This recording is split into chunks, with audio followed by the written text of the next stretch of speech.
Bismillahirrahmanirrahim. Alhamdulillah. Wassalatu wassalamu ala sayyidina al-Mustafa wa ala alihi wa man tabi'ahum bi ihsan. Ashhadu an la ilaha illallah wahdahu la sharika lah wa ashhadu anna Muhammadan abduhu wa rasuluhu, amma ba'd. Fa ikhwanna hafizakumullah jami'an,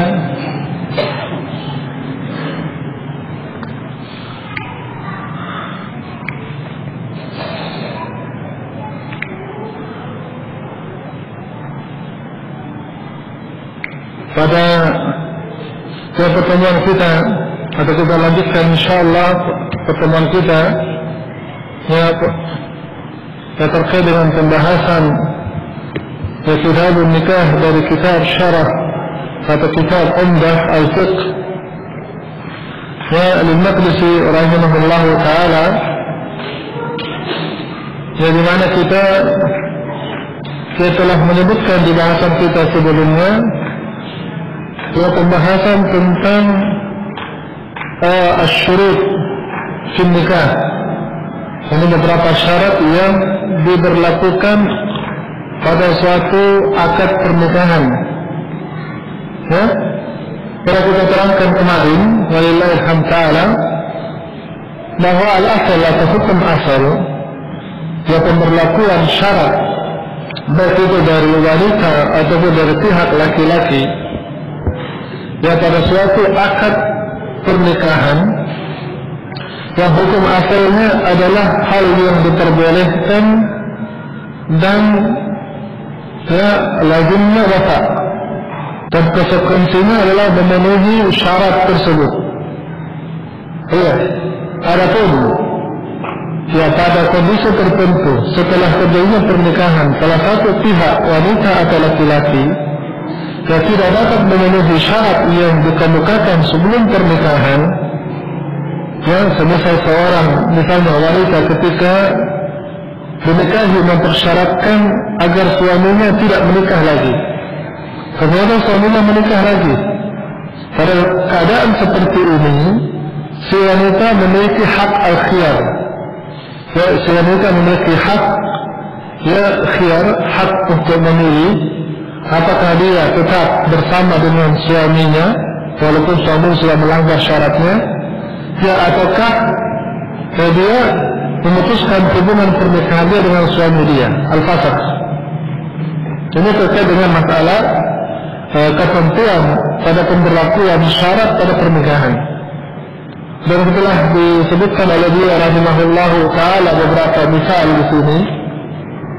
Ya, apabila seorang wanita mensyaratkan, idza ishtaratil mar'atu daraha aw baladaha aw an la yatazawwaj 'alayha ya au alla yatafarra. Ini apabila seorang wanita mensyaratkan dia tidak dipindah dari rumahnya atau tidak dipindah dari tempat dia dilahirkan, negerinya, ataukah suaminya tidak menikah lagi, atau suaminya tidak mengambil budak atau hamba sahaya wanita. Ya, apabila wanita mempersyaratkan hal semacam ini, maka syarat tersebut menjadi ketentuan sah tidaknya akad pernikahan. Ya, kalau si laki-laki menerima, maka berlangsunglah akad. Ya, baik. Dan apabila setelah akad si laki-laki melanggar syarat yang telah dia iakan, telah dia terima di awal pernikahan, maka si wanita tadi berhak hak khiyar tadi. Dalilnya telah kita sebutkan, ya, yaitu hadis Nabi sallallahu alaihi wa alihi wasallam, ya inna ahaqqa syuruti an tuwaffu bihi mastahlaltum bihi al-furuj, bahwa syarat yang paling berhak, paling hak, kalau sebutkan kemarin juga bahwa kalimat ahaq itu mengindikasikan al-wujub, yang mengindikasikan menunjukkan makna wajib. Jadi mana di sini ahaqqa yang paling wajib, atau syarat yang paling wajib yang harus kalian penuhi, yaitu syarat yang menghalalkan kemaluan seorang wanita. Lihat, Dari dalil ini para ulama menyebutkan bahwa semua syarat yang disebutkan oleh salah seorang dari kedua pihak mempelai, ya, dan jika diterima maka itu berlaku lazim bagi mereka. Iya. Tapi para ulama tidak sebatas ini berbicara tentang masalah syarat, dan mereka kemudian membagi kategori syarat nikah ini menjadi dua kategori. Itu ada syarat yang sahih, ada syarat yang sahih dan dia berlaku ya pada akad pernikahan tadi dan setelahnya, dan keberlangsungan pernikahan bergantung kepada syarat tersebut. Ini yang telah kita singgung pada pembahasan kita sebelumnya, ya, dan nanti akan disebutkan oleh beliau rahimahullah ta'ala kategori yang kedua dari syarat nikah, yaitu syurutul fasidah. Itu syarat-syarat yang fasid, ya, syarat yang fasid, syarat yang keliru, syarat yang salah, syarat yang tidak dibenarkan oleh agama, ya, syarat yang tidak dibenarkan ya oleh agama ataukah bertentangan dengan maksud syariat Allah Subhanahu wa taala. Dalam hal ini tentunya pada konteks pernikahan. Ya, tetapi pada syarat yang fasidah sendiri oleh kalangan ulama, ya, termasuk para fuqaha di madhabul Imam Ahmad rahimahullah taala, yang mereka juga akan membagi dua wacana pembahasan mereka. Ya, ada syarat yang fasidah, ada syarat yang fasidah, syarat yang fasid yufsidu al-aqd. Ada syarat yang fasid, yang mana syarat yang fasid ini menggugurkan akad dan dia tidak lazim. Artinya tidak boleh diberlakukan dan tidak boleh dipenuhi. Jadi syarat yang fasid yang yufsid al-aqd. Artinya kapan syaratnya ada, dia syarat yang fasid dan akadnya juga fasid. Ya, dan fasid pada makna ini di kalangan para usuliyyin di madhabul imam maknanya batil. Ya, maknanya batil. Iya, itu sering dibuntikan ya dengan madhabul Imam Ahmad bahwa kata fasad itu sama dengan kata batil. Berbeda dengan mayoritas fuqaha. Mayoritas fuqaha dari madhab yang lain mereka bedakan. Ya, mereka bedakan antara fasad dengan makna butlan. Ya, kalau fasad itu hanya kepada ya pemberlakuan jawanib dari amal, hal-hal yang kaitannya dengan amal, tidak kepada zat amalnya itu sendiri. Sementara batil langsung kepada amal, langsung kepada amal. Jadi nanti akan kita beralih ke bahasan kita yang kedua. Ada syarat yang fasid yang la yufsidu al-aqd. Dia syaratnya fasid, tetapi akadnya tidak menjadi fasid walaupun syaratnya fasid. Ya, begini utamanya dia perlu dibedakan antara al-fasad dengan makna al-batil atau butlan batil. Jadi kalau di mata Imam Ahmad mereka mengacu kepada kaidah umum yang ada di madhab mereka bahwa semua yang namanya al-fasad yaqtadi al-ibtal. Bahwa semua yang namanya fasad itu mengindikasikan fasad sesuatu yang terlarang. Ya, menunjukkan butlan, menunjukkan kebatilan, dia batil, selesai masalahnya. Sementara mayoritas ulama tidak seperti itu. Ya, misalnya saja memberikan contoh pada transaksi jual beli. Ya, pada konteks sebuah transaksi jual beli. Ya, katakanlah pada sebuah transaksi jual beli ada beberapa ketentuan yang katanya jual beli itu haram, dia fasid. Tetapi tidak sampai memberi implikasi kepada fasadnya jual beli tadi. Contohnya seorang mengadakan transaksi jual beli yang dijual beli misalnya hewan yang haram dizatihi, jual beli anjing misalnya, ya jual beli khamar misalnya. Apa hukumnya? Haram pada zat yang diperjualbelikan. Kata mereka kalau jual beli seperti ini, ya dia haram. Dan juga transaksi jual belinya gugur, tidak berlaku. Apabila sudah terjadi perpindahan kepemilikan harus dikembalikan kembali. Ya, baik. Sementara kan contoh yang kedua, apabila salah seorang dia melakukan transaksi ribaiyah, sejual beli barang tetapi dengan riba, apa hukum transaksinya? Haram atau tidak? Haram. Jangan karena adanya jenis riba pada transaksi tersebut. Tapi bagaimana dengan transaksinya sendiri? Kita katakan tidak.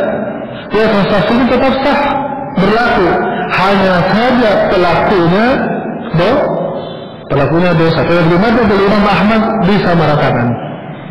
Ya, itu pada kawaidul madhab yang disebut kalau beberapa kalangan taqatul usul di madhab ulama itu diberlakukan semuanya dengan kaidah mereka secara umum bahwa setiap larangan an-nahyu yaqtadi al-fasad. Setiap larangan itu selalu mengindikasikan fasad. Di sini nanti kita berbicara tentang syurut yang fasidah. Jadi acuan seperti tadi, pembedaan seperti tadi Anda bisa paham. Ya, kenapa ada syurut yang fasidah, ya ada syurut yang sahihah, dan kenapa ada syarat yang fasid itu bagi dua lagi wacananya. Ya, walaupun ini tidak masyhur di mazhab Imam Ahmad, hanya saja beberapa fuqaha mutakhirin di mazhab Imam Ahmad menyebutkan hal semacam ini. Contohnya saja, ikhwanna jami'an. Ya, pembahasan ya kalangan ahli ilmu. Pembahasan disebutkan oleh kalangan ahli ilmu apabila salah seorang menikah. Ya, salah seorang menikah dengan seorang wanita dan dia mensyaratkan adamul mahar, ataukah dia mensyaratkan adamul wata'. Apa hukum pernikahan tadi? Sah atau tidak? Ya, berbeda di sini. Dalam masalah apabila seorang dia melaksanakan akad nikah dengan si wanita, lalu dia berkata ke wanita tersebut, saya menikahi kamu tapi tanpa adanya mahar. Atau si wanita misalnya mengatakan saya boleh dinikahi tetapi tanpa adanya mahar. Tanpa adanya mahar. Ya, sementara mahar sendiri termasuk salah satu yang disepakati oleh ulama, ya, termasuk disepakati oleh ulama sebagai ya syarat sihah pada akad pernikahan. Pada adanya sahnya pernikahan, sudah dikutip oleh beberapa kalangan ahli ilmu. Dan suatu pernikahan apabila tidak dijumpai adanya mahar, tidak dijumpai ada mahar, ya, ada dua keadaan. Ya, ada dua keadaan. Ya, apabila mahar itu tidak disebutkan, maka berlaku mahar misal. Tetapi apabila disebutkan tidak adanya mahar, maka disitu mereka silang pendapat. Nah, silang pendapat ini lebih lagi jikalau dijadikan syarat pada pernikahan. Ya, jadi ketika seorang wanita itu dia mensyaratkan dirinya dinikahi tanpa adanya mahar, sebagian kalangan ulama yang membolehkan syarat semacam ini, mereka mengatakan dikarenakan al-mahar haqqun lil mar'ah. Ya, haqqun lil mar'ah wa kullu man lahu haqqun yajuzu isqatuhu. Ya, mereka berbagi dengan pandangan ini, ya, babut ini dalam masalah-masalah fikih pernikahan atau dalam masalah fikih muamalat. Mereka menyebutkan bahwa semua atau setiap orang yang punya hak, ya, setiap orang yang punya hak, dia juga punya hak untuk menggugurkan haknya dia. Ya, mahar haknya si wanita, mahar haknya si wanita. Ya, dan ketika si wanita ini dia punya hak terhadap mahar, dia juga punya hak untuk menggugurkan maharnya dia. Dan dia punya hak untuk mengatakan saya tidak mau terima haknya saya, tidak mengapa. Ini sudut pandang para ulama yang membolehkan seseorang mensyaratkan pernikahan, seorang wanita mensyaratkan pernikahan dengan peniadaan mahar pada pernikahan. Ya, baik. Dan ini juga ya pendapat yang dipilih oleh Syekhul Islam Ibnu Taimiyah rahimahullah taala, bahwa akadnya sahih, ya, walaupun syarat ini sendiri syarat yang fasik karena mahar merupakan lawazim, keharusan, konsekuensi pada suatu akad pernikahan.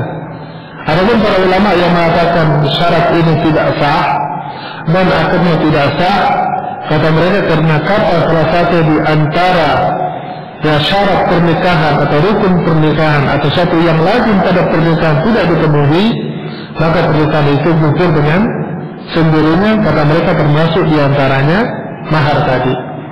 Tapi wallahu ta'ala alam bisawab, yang sejalan dengan kawaid atau kaidah yang ada pada fikih, pada pembelajaran fikih yang disebutkan oleh para fuqaha kita, itu pandangan yang pertama. Pandangan yang pertama tentang bolehnya syarat ini, walaupun syarat tersebut syarat yang fasid, bukan bolehnya syarat yang fasid, tetapi akadnya diperbolehkan. Tapi insyaallah taala ini salah satu di antaranya. Sama halnya juga sebagian disangkakan dia syarat yang fasid namun tidak menggugurkan akad, yang menjadi silang pendapat di kalangan ulama, yaitu apabila si wanita mempersyaratkan kepada suaminya ada milwata, ada menjima, dia menikah dengan seorang wanita dan mempersyaratkan, si wanita mempersyaratkan kepada suaminya tadi untuk tidak menggaulinya. Sebagian ulama menganggap secara umum bahwa syarat itu syarat yang fasid.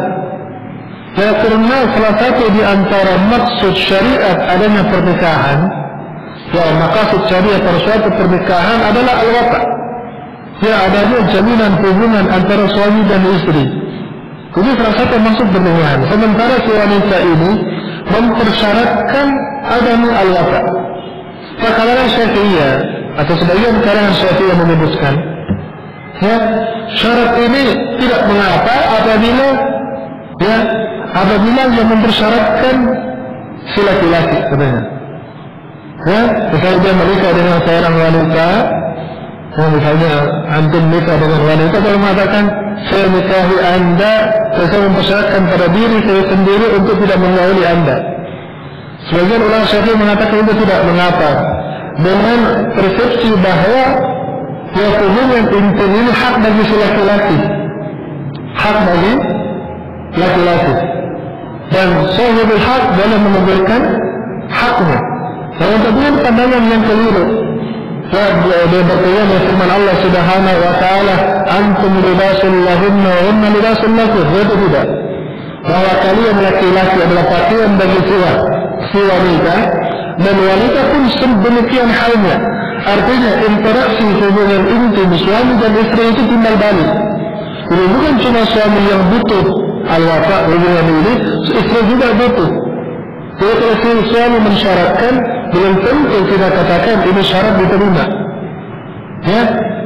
Dengan itu kesimpulannya bahwa mempersyaratkan tidak adanya zina atau hubungan intim ini termasuk syarat yang fasid. Karena menyelesaikan maksud dari syariah. Lantas bagaimana dengan akadnya? Bagaimana dengan akad pernikahan tersebut? Apakah akad pernikahan itu sahih atau tidak? Ini perlu dilihat, ditinjau kembali. Apabila syarat tersebut tidak berlaku mudawamatan atau istimraran, apabila syarat itu tidak berlaku secara terus-menerus kontinu, dari awal pernikahan sampai salah satunya wafat atau cerai, tetap kita anggap ini syarat yang fasid. Dan di sini akan kita bahas khilafnya ulama. Namun apabila syarat ini diberlakukan pada waktu tertentu saja, pada waktu tertentu saja, misalnya si wanita mengatakan saya terima pernikahan tetapi dalam masa 1 tahun saya tidak digauli, dan si laki-laki riba, ini tidak mengapa. Ini tidak mengapa karena maksud pernikahan dengan adanya hubungan intim ini yaitu tidak dibatasi pada waktu 1 tahun tadi, tapi berlaku selama waktu yang tidak dibatasi. Atau misalnya si wanita mengatakan saya dinikah tapi dengan syarat cuma digauli misalnya pada hari Jumat, selain dari itu tidak, maka ini juga tidak mengapa. Kemudian tidak mengapa dan tidak dianggap sebagai syarat yang fasid. Tinggal si laki-laki mau atau tidak. ya laki-lakinya misalnya mengiyakan, ya maka itu ya diperbolehkan dan berlaku lagi bagi dia. Sebagaimana yang terjadi pada kisah Nabi Sallallahu Alaihi Wasallam ketika beliau menikah dengan Aisyah radhiyallahu taala anha alal fard, itu tentunya dengan mengambil anggapan para ulama bahwa Nabi Sallallahu Alaihi Wasallam dia tidak menggauli Aisyah hingga usia balik beliau itu dipersyaratkan di awal pernikahan. Walaupun ini membutuhkan bahas yang lebih lanjut, benarkah ya, benarkah itu dipersyaratkan pada pernikahan beliau atau tidak? Ya, mungkin ada mengatakan tidak satupun keterangan di hadis Nabi Sallallahu Alaihi Wasallam bahwa Aisyah mempersyaratkan atau walinya Aisyah mempersyaratkan Nabi tidak berhubungan dengan Aisyah sampai usia balik. Mungkin ada mengatakan demikian dan itu benar. Tapi kita akan beralih ke masalah yang berikutnya lagi, bahwa syartul urfi, ya, syartul urfi yunazil manzilat syartul lafzi. Tapi ada masalah yang disebutkan para fuqaha bahwa syarat yang berlaku pada kebiasaan suatu kaum, ya, itu kedudukannya sama dengan syarat yang dilafazkan. Ya, misalnya pada satu kaum tertentu seorang wanita tidak ada pelaminan kecuali usia 17 tahun misalnya. Ya, ketika dia menikah usia 12 tahun dan si wanita ini menolak untuk digauli sampai usia 17, ini benar adanya. Ya, dan ini tidak boleh disalahkan pihak si wanita. Kenapa? Karena berlaku syartul urfi, berlaku syarat yang dikembangkan oleh kebiasaan kaum tersebut. Demikianlah yang ada di zaman tadi. Ya, demikian yang ada di zaman atau di tempat tersebut. Iya. Ya, ini lagi kita akan beralih ke pembahasan seperti itu. Makanya ya, pembahasan tentang pembatasan waktu Jumat seperti ini ya, masih butuh pembahasan lebih lanjut. Ya, ya bisa jadi kita jadikan hadis Aisyah tersebut sebagai dalil, atau kita bersandarkan kepada syartul urfi tadi. Dan syarat urfi semacam ini itu diamalkan oleh jumhur para fuqaha Islam, ya, mayoritas ulama Islam, kecuali ba'da ahli zahir, kecuali sebagian dari ulama zahiriyah. Ya, saya wallahu taala a'lam wa ahsan bis-shawab. Ya, ikhwannya. Jadi masalah apabila seseorang wanita dia mensyaratkan adamul wata', ya, yang sahih Allah taala alam pada masalah ini bahwa syarat tersebut walaupun fasid, ya, yang mensyaratkan hal ini bisa kenakan dosa apabila berlangsung terus menerus, tetapi akad pernikahannya oleh sebagian ulama ada menganggap sahih, itu punya wajah benar. Tapi yang sahih Allah taala alam akadnya juga fasid, akadnya juga ya fasid. Dan ini salah satu riwayat dari mazhab Imam Ahmad, dan juga pandangan sebagian dari kalangan mazhab Syafi'iyah dan Malikiyah. Jadi isyarat tersebut ini istilah pendapat ulama dalam masalah ini panjang, ya, dan sebagian menganggap itu benar, tidak mengapa. Tapi melihat dari maqasid syar'iyyah, kita kategorikan itu syar'i yang fasidah dan pengaruh kepada ya pernikahan. Ya, pengaruh pada pernikahan, dan ada beberapa dalil disebutkan oleh mereka, di antaranya yang disebutkan alasan oleh para fuqaha ini adanya beberapa konteks dalil dari Al-Quran maupun Sunnah, ya, penamaan nikah dengan kata al-wata' dan jima'. Ya, penamaan nikah dengan al-wata', bahkan hakikat dari nikah kata mereka dari makna etimologinya dari bahasanya itu bermakna jima'. Saya berarti terdapat identifikasi nikah dengan jima'. Kata mereka, kapan digugurkan jima' ini atau wata' ini, maka gugur juga pernikahan. Selain itu, ikhwan jami'an, ini juga masuk dalam masalah yang lain yang dibahas oleh para fuqaha Islam. Ya, pada masalah yang dikenal dalam kaidah pembahasan mereka, itu masalah isqatul huquq qabla thubutiha. Ya, itu ada kaidah dibahas yang kalau fuqaha, apakah sah isqatul huquq qabla thubutiha.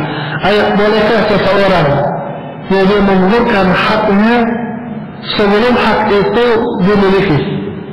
Seperti tadi masalah jima' tadi, belum lagi dia memiliki hak jima', dia mengatakan saya tidak mau. Apakah ini boleh atau tidak? Sama halnya apabila seorang dia mengadakan transaksi jual beli, ya, transaksi jual beli, ya, tetapi taksib, dengan kredit, kemudian mengatakan tapi saya gugurkan haknya saya. Apakah ini boleh atau tidak? Dan artian apakah berlaku atau tidak? Ini dibahas oleh kalangan para fuqaha kita, ya, dan mayoritas para fuqaha dan usuliyun menganggap bahwa hal tersebut tidak boleh dan boleh lebih sejalan dengan qawaid syariah. Karena itulah mempersyaratkan hak yang belum sabit bagi seseorang itu tidak diperbolehkan. Kalau ada yang bertanya, gimana dengan mahar tadi? Dengan mahar dia sabit qabla al-aqd, disebutkan terlebih dahulu sebelum ada akad, dia harus maklum sebelumnya. Maka dia sudah ada terlebih dahulu baru digugurkan oleh salah satu pihak, dan dalil ala dzalika bolehnya mahar misl, bolehnya mengakhirkan mahar di berapa waktu setelah pernikahan. Ya, dan semua yang diperbolehkan diakhirkan dari jeda waktu yang ma'ruf. Ya, jeda waktu ma'ruf itu bukan waktu yang dekat, waktu yang sangat panjang, itu boleh juga diawalkan. Boleh diawalkan. Wallahu ta'ala a'la wa ahkam bisawab. Ini sedikit tentang masalah syarat yang fasid, tetapi ada silang pendapat di kalangan ulama apakah akadnya sahih atau akadnya fasid. Adapun syarat yang fasid yang akadnya juga fasid, ini disebutkan oleh beliau rahimahullah taala ya pada beberapa contoh pernikahan yang akan beliau uraikan nantinya. Faqala di sini Ibnu Qudamah rahimahullah taala, ana ra'aytu saja'atan. رأيت سجاف الفارسي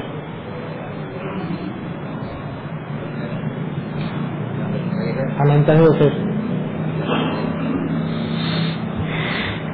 yang pertama, qala Ibnu Qudamah rahimahullah taala, wa naha Rasulullah sallallahu alaihi wasallam an nikahil mut'ati wa huwa an yatazawwajaha ila ajalin ma'lumin.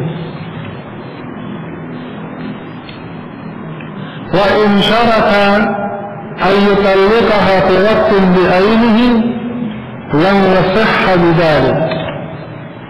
Jadi masalah yang berikutnya yang disebutkan oleh beliau rahimahullah taala di sini, yang termasuk nikah yang fasid karena fasadnya syarat, nikah yang keliru atau nikah yang gugur dengan sendirinya yang batil, ya, karena syarat yang ada pada pernikahan tadi ada syarat yang fasid. Yang pertama kata beliau rahimahullah taala di sini adalah tentang nikahil mut'ah. Wal mut'ah berasal dari kata mut'atin nisa. Ya, berasal dari kata mut'atin nisa, dari kata mata istimta. Dari kata al-istimta. Baik. Faqala huna wa naha Rasulullah sallallahu alaihi wa alihi wa sallam عن نكاح المتعة. والنبي صلى الله عليه وآله وسلم telah melarang dari nikahil mut'ah. Ya, kemana datang dari hadis Ali ibn Abi Thalib radhiyallahu taala anhu, juga dari hadis Salamah dan hadis Saburah, dan beberapa hadis yang lainnya, yang bahwa Nabi sallallahu alaihi wasallam menegaskan larangan nikahil mut'ah. Bahkan pada hadis Saburah, selain larangan, selain disebutkan larangan, juga disebutkan ya bahwa nikahul mut'ah ini dahulu diperbolehkan, setelah itu dilarang oleh Nabi ya sallallahu alaihi wasallam. Di mana Nabi sallallahu alaihi wasallam bersabda pada hadis Saburah tersebut, ya ayyuhan nas inni qad kuntu adintu lakum fil istimta'i minan nisa' wa inna Allah qad harrama dhalika ila yaumil qiyamah. Rasulullah sallallahu alaihi wasallam bersabda, "Hai seluruh ya kaum muslimin." Di sini kata ya ayyuhan nas, maknanya manusia, tapi ini kalimat yang umum tetapi mengindikasikan atau hanya dipahami kaum muslimin saja pada konteks yang lebih khusus. Ya wahai segenap manusia, inni kuntu adintu lakum, dahulu saya pernah izinkan kepada kalian fil istimta'i minan nisa, seizinkan kepada kalian untuk melakukan nikahul mut'ah dari wanita-wanita, wanita-wanita yang ada di tempat di mana kalian berada. Ya? Wa inna Allah qad harrama dzalika ila yaumil qiyamah. Dan sungguh Allah Subhanahu wa taala telah melarang yakni nikahul mut'ah ini hingga datangnya hari kiamat. Hingga datangnya hari kiamat. Dan pada hadis Ali ibn Abi Thalib disebutkan bahwa nikahul mut'ah yang dahulunya diperbolehkan itu hukumnya terhapus dengan turunnya ayat warisan, ya, ayat talaq dengan ayat tentang masa iddah. Ya.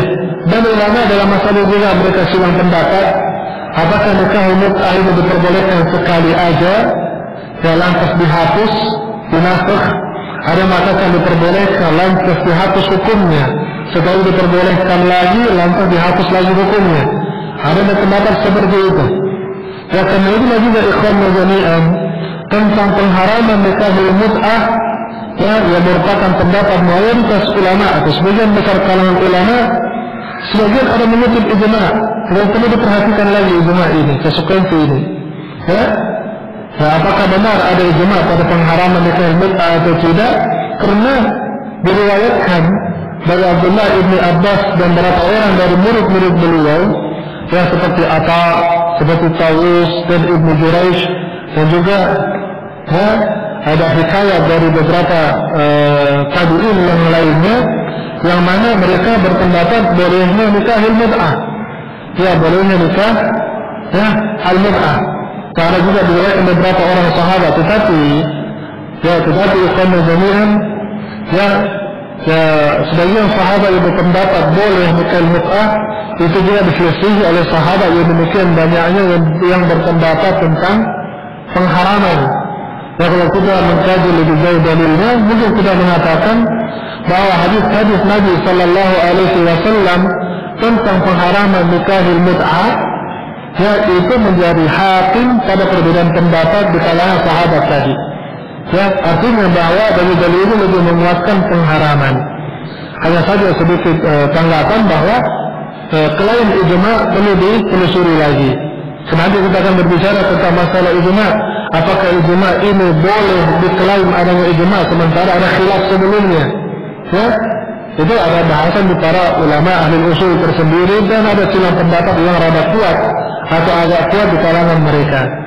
Tapi yang sahih Allah Taala alam dalam masalah nikahul mut'ah di sini, yang sahih adalah haram. Yang sahih adalah haram berdasarkan dari hadis Sabirah yang kita bacakan tadi, hadis Ali ibn Abi Thalib, dan beberapa hadis yang lainnya. Ya, ini termasuk bagian pertama dari nikah yang fasik karena syarat yang fasik. Qala rahimahullah taala wa in syarata ay yutalliqaha fi waqtin bi'ainihi. Apabila dia mensyaratkan ya untuk mentalak wanita itu pada waktu itu juga.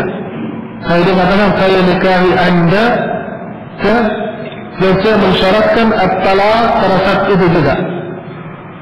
Ya, itu juga termasuk di antara masalah yang disebutkan oleh beliau. Wa qala rahimahullahu taala wa lam yasihha lidzalika.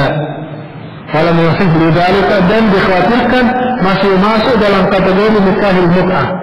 Karena hakikat dari nikahul mut'ah adalah nikahul mar'a bimaharin ila ajalin musamma fil aqd.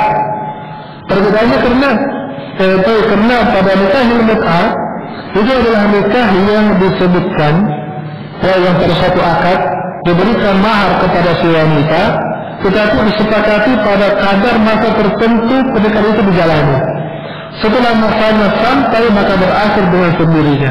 Ini hampir serupa dengan masalah yang beliau sebutkan berikutnya tadi, apabila disyaratkan talak ketika diucapkan kalimat nikah.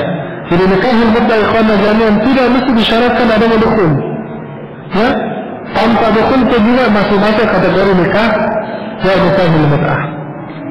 Baik, masya Allah taala. Lantas bagaimana dengan seorang yang tergelincir hingga melakukan nikahul mut'ah? Apa hukumnya? Apabila orang ini dia mengetahui tentang pengharaman nikahul mut'ah lalu dia lakukan, hukumnya hukum zina. Hukumnya hukum zina. Akan tetapi apabila dia melakukan berpegang kepada dalil yang marjuh, misalnya tidak sampai kepada dia dalil-dalil yang sahih tentang pengharaman, atau ada syubhat pada dalil pengharaman, dan dia lebih cenderung ke pendapat Ibnu Abbas misalnya, atau pendapat atau pendapat sebagian dari kalangan tabi'in, hingga dia mengatakan boleh nikahil mut'ah pada keadaan darurat. Sedikit intermezzo sedikit ikhwannya, bahwa asar tentang rujuknya Ibnu Abbas dari pembolehan nikah muda tidak sahih. Ya, beliau hingga wafat beliau tetap berpendapat tentang bolehnya nikahul mut'ah. Ya, kalau seorang berpendapat pendapat ini misalnya, lantas dia meninggal, apa hukum dia? Apakah dikategorikan pezina? Rasanya tidak. Kalau dia misalnya bertobat dari nikah tersebut, dia dikenakan hukum rajam, dan tidak dikenakan hukum yang berlaku bagi pezina. Hukumnya hukum nikah syubhat. Hukumnya hukum nikah, ya, nikah syubhat. Tapi masya Allah Taala. Terus ada juga bentuk pernikahan yang lain yang ada kemiripan dengan nikahil mut'ah, ya, walaupun tidak sama. Ini yang populer di masa belakangan ini, ya, dengan istilah an-nikah biniat at-talaq. An-nikah biniat at-talaq. Yani seorang dia menikahi wanita dan dia meniatkan talak pada wanita tersebut. Ya, entah dia niatkan pada 2 tahun setelah pernikahan, atau mungkin dia niatkan talak setelah wanita itu melahirkan, ya, atau dia niatkan talak misalnya apabila wanita itu melakukan perbuatan tertentu. Ya, apakah ini juga termasuk pernikahan, ya, pernikahan yang diharamkan oleh syariat atau sesuatu yang diperbolehkan? Ini banyak terjadi, ya. Ini banyak terjadi, seringkali dilakukan oleh para turis atau pendatang yang datang ke suatu negeri tertentu untuk masa yang agak lama, hingga dia meninggalkan keluarganya pada waktu yang relatif lama. Ya, lantas dia hendak menikah dengan penduduk negeri tadi. Ya, ketika dia menikahi penduduk negeri tadi, dia meniatkan talak. Atau apabila masa kerja saya habis di sini, maka dia ditalak. Ya, maka wanita itu ditalak, dia akan talak. Maka apa hukum pernikahan yang semacam ini? Dalam masalah ini, para ulama sendiri yang berbeda pandangan yang terkait dengan nikah biniat at-talaq. Mayoritas ulama Islam, ya, mayoritas ulama berpendapat bahwa nikah biniat at-talaq ini sesuatu yang diperbolehkan, sesuatu yang diperbolehkan selama dia tidak melafatkan kata syarat talak tadi. Ya, kapan dia lafazkan syarat talak atau masa atau kapan wanita dinikahi itu akan ditalak, maka masuk pada kategori nikahul mut'ah. Ini yang membedakan antara mut'ah dengan nikah biniat at-talak. Ya, nikah biniat at-talak. Kalangan Syafi'iyah, Malikiyah, Hanafiyah, dan kalau yang sahih di kalangan Hanabilah, dia berpendapat tentang bolehnya nikah biniat at-talaq ini. Bahkan Imam Syafi'i rahimahullah taala ketika membahas pembahasan tentang nikah biniat at-talaq, beliau mengatakan karena niat sendiri, ya, karena niat sendiri itu tidak akan merusak satu apapun dari pernikahan. Ya, niat seorang ketika menikah itu tidak akan merusak akad pernikahan bagaimanapun juga, dengan niat apapun juga. Kalau seorang misalnya dia menikahi wanita, saya niat, tapi dia niat dalam hatinya, saya niat nikah si fulan untuk menzalimi dia. Apakah akadnya sahih atau tidak? Akadnya sahih. Kenapa? Karena tidak dilafazkan. Itu cuma terbersih dalam hati dia. Entah dia nanti lakukan atau tidak, itu masalah lain. Ya, makanya hitungan seorang hamba, kama jati hadis sahih, hitungan seorang hamba dikenakan dosa atau tidak bukan pada niat yang dia tanamkan di hati dia, tetapi pada amal yang dia kerjakan. Ya, pada amal yang dia kerjakan. Berbeda halnya dengan amal kebaikan. Kalau kebaikan dari niatnya sudah dihitung. Nah, ini disebutkan oleh Imam Syafi'i rahimahullah taala seperti itu. Ya, karena kalau misalnya niatnya orang itu akan dihitung, maka semua badal muamalat, semua yang kaitannya interaksi antara hamba dengan hamba yang lain, kita harus menelusuri niatnya. Orang mau jual beli tanya dulu, antum lihatnya gimana? Mau rugiin anak atau gimana? Ya, antum mau jual barang, lihatnya apa? Tidak, sementara seperti itu tidak dibahas sama sekali pada pembahasan fikih, apakah harus diketahui niatnya seseorang atau tidak. Yang seperti itu. Bahkan seperti salah seorang dari ulama Malikiyah, yaitu Ibnu Arabi Al-Maliki rahimahullah taala, dia bahkan mengatakan sekiranya nikah diniati talak ini terlarang, ya, dan seseorang itu harus berazam pada dirinya tidak mentalak istrinya, lantas apa bedanya dengan nikah kalangan orang-orang Nasrani, kalangan ahli kitab, di mana mereka menganggap ketika menikah dengan seorang wanita maka wanita itu adalah istri dia selamanya, dan ini yang sebenarnya hendak digugurkan oleh Islam. Ya, dari konteks adanya pernikahan, adanya talak, adanya rujuk, dan yang kaitannya dengan hukum-hukum pernikahan lainnya. Jadi ini karena argumen para ulama yang membolehkan nikah diniat talak. Sementara beberapa ulama yang lainnya, ada salah satu yang dia diriwayatkan dari Imam Ahmad, bahkan ini populer di Imam Ahmad, ya, dia pendapat Imam Al-Aizari rahimahullah taala, yang mana mereka berpendapat tentang fasad atau tidak sahnya nikah diniat talak. Nikah diniat talak itu tidak sah. Ya, tidak sah dikarenakan syarat yang disebutkan tadi. Ya, wallahu taala alam bisawab. Adillah atau dari syarat yang lebih cenderung menguatkan pendapat yang pertama tadi tentang bolehnya nikah dengan niat talak. Hanya saja nikah dengan niat talak ini tidak berlaku lazimah. Tidak berlaku lazim. Artinya bisa jadi si laki-laki ini menggugurkan niatnya dia. Sehingga dia menikahi istrinya dan menjadi istri dia tanpa adanya ketentuan syarat tertentu. Ya, dan ketika nikahnya dia mengatakan saya nikahi istri saya dengan niat saya akan talak dia kalau dia keluar dari rumah. Ya, sesudah keluar dari rumah dia, maka suami ini boleh memilih, dan tetap boleh memilih apakah dia mempertahankan niatnya dia atau tidak. Jadi nanti masuk dalam bahasan yang lain juga, bolehkah istirahat bin niyati aw la. Ini masalah kaidah tentang niat, innamal a'malu binniyat, itu dibahas di furu' oleh sebagian para fuqaha kita tentang istirahatul amal binniyat, atau bolehkah atau tidak. Ya, ini masuk dalam bahasan tadi juga. Yang sahih ini tidak mesti adanya syarat dengan syarat niat. Kalau si laki-laki itu melanggar niatnya misalnya, apakah dikenakan kafarah? Yang sahih juga tidak. Yang sahih tidak dikenakan kafarah, tidak dikenakan kafarah. Wallahu taala a'la wa ahsan bis-shawab. Masyaallah taala. Bagaimana sebelum menikah si pria mensyaratkan wanitanya masih perawan, lalu setelah 4 hari si pria sudah menggaulinya, dia merasa si wanita sudah tidak perawan. Iyalah sudah 4 hari. Ada soal yang ma'qul hada. Ya, ini masih dalam masalah ini sebenarnya banyak dibahas di pembahasan khulu' ya. Pembahasan khulu' dibahas di pembahasan aib pada nikah. Iya, tidak apa. Jadi masalah aib dalam nikah salah satu di antaranya hal ini. Itu masalah apakah si wanita itu masih gadis. Ya, bahasanya kami ini perawan ya. Ya, masih gadis. Kan dibedakan ya antara perawan dengan gadis ya.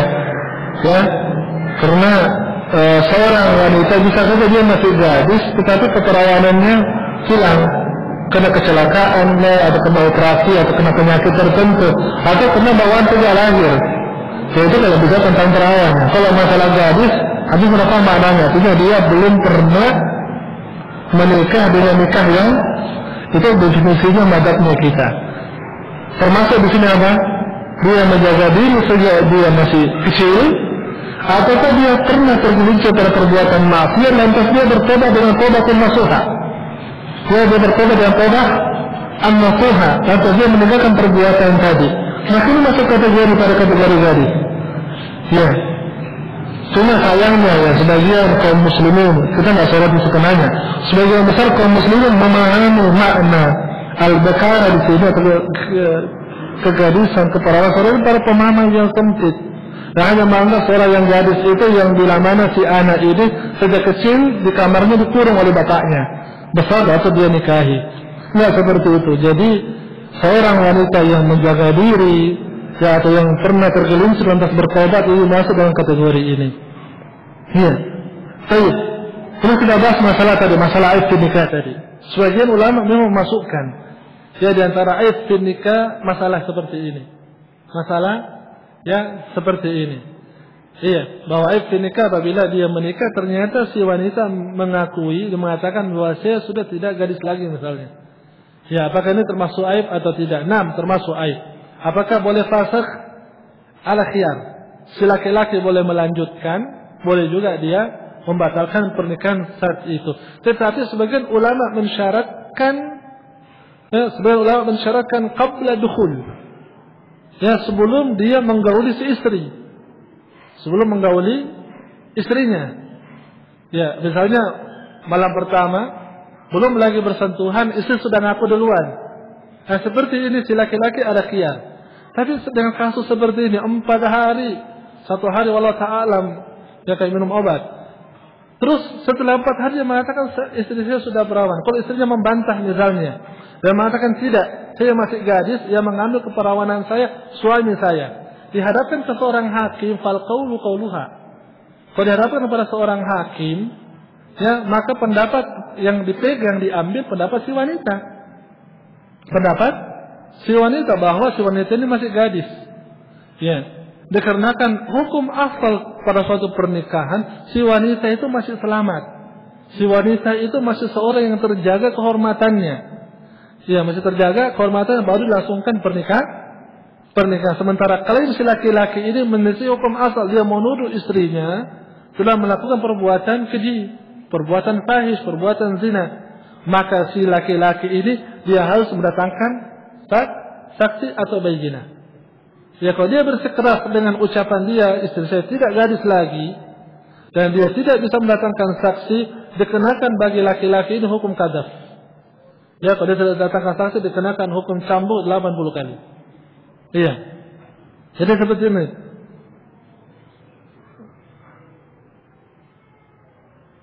Iya, jadi kalau hal ini terjadi ikhwana jami'an, kalau anak ajari si perempuan, bilang aja tidak di depan qadhi bahwa dia masih gadis, biar suaminya kena hukum qadzaf. Kalau anak ajarin seperti itu. Ya, biar tidak semua laki-laki itu serta dengan seenaknya karena hubungan intim lantas memastikan istrinya tidak gadis lagi. Tidak bisa seperti itu. Dan pintu seperti ini harus ditutup. Ya, Allah Subhanahu wa taala telah menjaga wanita-wanita muslimah, ya, telah menjaga wanita-wanita yang salehah dari hukum Al-Qur'an dan hukum sunnah, wa tidak boleh seorang pun menuduh wanita apalagi istrinya melakukan perbuatan keji tanpa adanya bukti. Sementara soal seperti ini zahirnya dia sudah memvonis istri dia melakukan perbuatan keji. Iya. Tapi kalau masalahnya kita balik, si wanita mengakui misalnya. Kembali lagi pembahasan kita di awal, kalau sudah terjadi dukhul sebelum dia mengetahui, maka harus dikenakan mahar. Tapi misalnya, ya, dia sudah ketahui istrinya sudah nggak gadis lagi setelah menikah, tetap aja dipaksakan dirinya, dia gaul istrinya. Setelah 4 hari kemudian dia bikin soal seperti ini. Apa hukumnya? Maharnya dikembalikan atau tidak? Kita katakan tidak. Antum harus jatuhkan talak. Ya, karena ketika si istri mengatakan dia sudah tidak gadis, lantas dia tetap gauli, menunjukkan ridha. Menunjukkan apa? Keridhaan si laki-laki bahwa dia terima istrinya sudah nggak gadis lagi. Makanya dia mengadakan hubungan intim. Kalau terjadi seperti ini, maka harus dengan talak yang sahih dan sharih, tidak berlaku fasakh. Ya, dan mahar harus dikembalikan. Ya, mahar harus diserahkan ke istri sebagai mut'ah hadiah karena sudah melakukan hubungan intim.